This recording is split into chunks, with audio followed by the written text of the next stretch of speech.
आज हम हिंदी साहित्य के इतिहास में राम भक्ति काव्य धारा पर आधारित कुछ महत्वपूर्ण प्रश्न पढ़ेंगे। ठीक है, पहला प्रश्न देखिए, स्वामी अग्रदास किस काव्य धारा के कवि हैं? किसके हैं?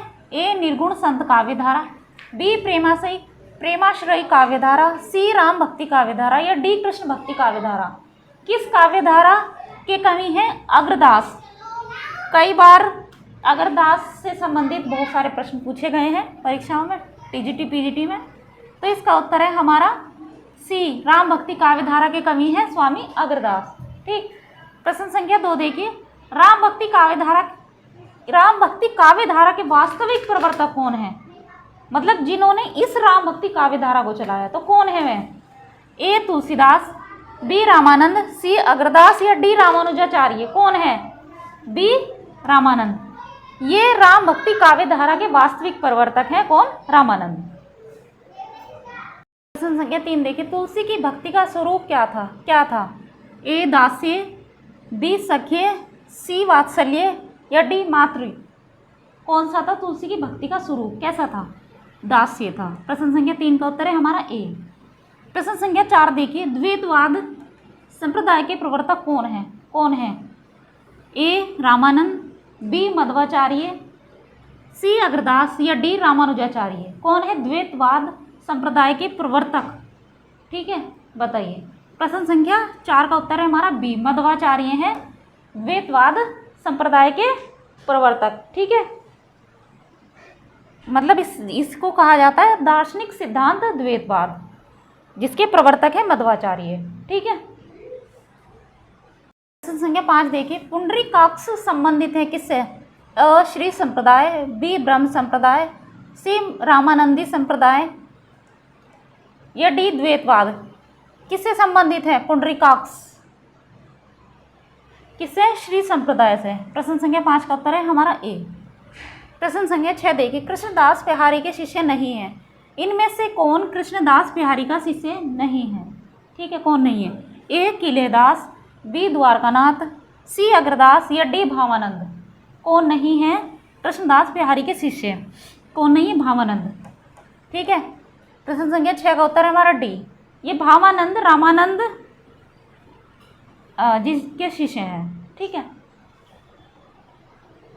प्रश्न संख्या 7 देखिए, रामानंद संप्रदाय की पीठ स्थापित है कहाँ? ए मध्य प्रदेश, बी उत्तर प्रदेश, सी हिमाचल प्रदेश या डी गलता।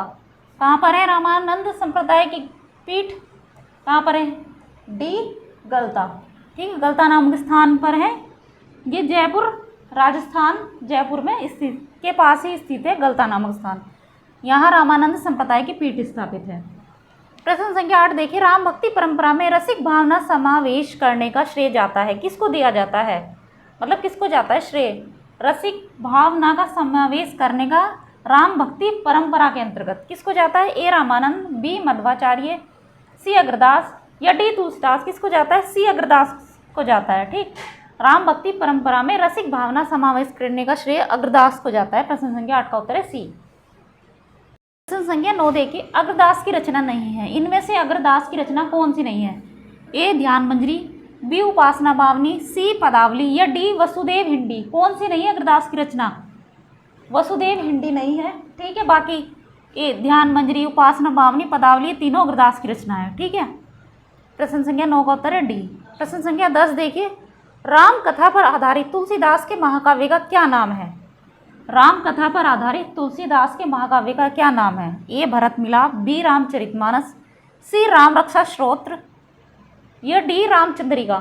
कौन सा है राम कथा पर आधारित तुलसीदास का महाकाव्य? कौन सा है? रामचरितमानस। प्रश्न संख्या 10 का उत्तर है हमारा बी।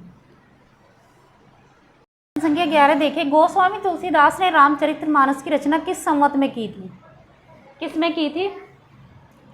ए संवत 1631, बी संवत 1637, सी संवत 1649 या इनमें से कोई नहीं। किस में की थी? कौन सी संवत में की थी तुलसीदास ने रामचरितमानस की रचना? प्रश्न संख्या 11 का उत्तर ए, संवत 1631 में की थी रामचरितमानस की रचना। प्रश्न संख्या 12 देखिए, सुंदरकांड में प्रमुख पात्र है कौन है? ए हनुमान, बी भरत, सी कैकेयी या डी लक्ष्मण? कौन है सुंदरकांड में प्रमुख पात्र? कौन है? हनुमान। ठीक है, प्रश्न संख्या 12 का उत्तर है ए। प्रश्न संख्या 13 देखिए, रामचरितमानस में विभत्स रस का प्रयोग किन कांडों में मिलता है? ए अरण्य कांड और लंका कांड, बी सुंदरकांड और उत्तरकांड, सी बालकांड और अयोध्या कांड, या डी उपर्युक्त सभी कांडों में मिलता है विभत्स रस। ठीक है, किसका विभत्स रस का प्रयोग किसमें मिलता है? ए अरण्य कांड और लंका कांड, इन दो कांडों में क्या मिलता है? विभत्स रस का प्रयोग मिलता है। ठीक है, प्रश्न संख्या 13 का उत्तर है हमारा ए। प्रश्न संख्या 14 देखिए, अवधी एवं ब्रज भाषा दोनों में रचना करने वाले कवि हैं? कौन है? मतलब कि जिन्होंने अवधी में और ब्रज भाषा दोनों में रचना की है। तो ए सूरदास, बी तुलसीदास, सी गणानंद, या डी उपर्युक्त सभी कवि हैं। मतलब सूरदास जी हैं, तुलसीदास जी हैं, गणानंद जी हैं। कौन है इनमें से जिन्होंने अवधी एवं ब्रजभाषा दोनों में रचना की है? किसने? तुलसीदास जी ने की है। ठीक है, प्रश्न संख्या 14 का उत्तर है हमारा बी। प्रश्न संख्या 15 देखिए, निम्नलिखित में से कौन सी रचना तुलसीदास की नहीं है? कौन सी नहीं है? ए रामचंद्रिका, बी कवितावली, सी गीतावली, विनय पत्रिका। कौन सी नहीं है तुलसीदास जी की रचना? रामचंद्रिका नहीं है, रामचंद्रिका है केशवदास जी की। ठीक है, प्रश्न संख्या 15 का उत्तर है हमारा ए। बाकी कवितावली, सी गीतावली और विनय पत्रिका तुलसीदास जी की रचनाएं हैं। संख्या 16 देखिए, वैराग्य संदीपनी किस कवि की रचना है? वैराग्य संदीपनी किस कवि की रचना है? ए तुलसीदास, बी सूरदास, सी कबीरदास, या डी नंददास। किसकी है? तुलसीदास की वैराग्य संदीपनी रचना। प्रश्न संख्या 17 देखिए, तुलसीदास कृत विनय पत्रिका रचित है ब्रजभाषा में, अवधी में, सी खड़ी बोली में, या डी वैदिक संस्कृत में? किसमें है? प्रश्न संख्या 17 का उत्तर है ए ब्रजभाषा में है विनय पत्रिका, तुलसीदास जी द्वारा रचित। ठीक है, ब्रजभाषा में लिखी गई है। संख्या 18 देखिए, कृष्ण गीतावली ग्रंथ के रचनाकार हैं? कौन है?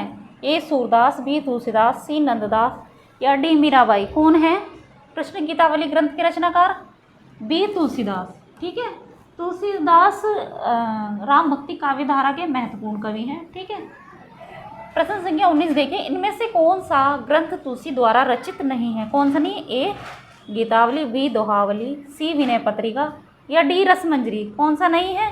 रसमंजरी नहीं है, रसमंजरी नंददास की रचना है। ठीक है, प्रश्न संख्या 19 का उत्तर है डी।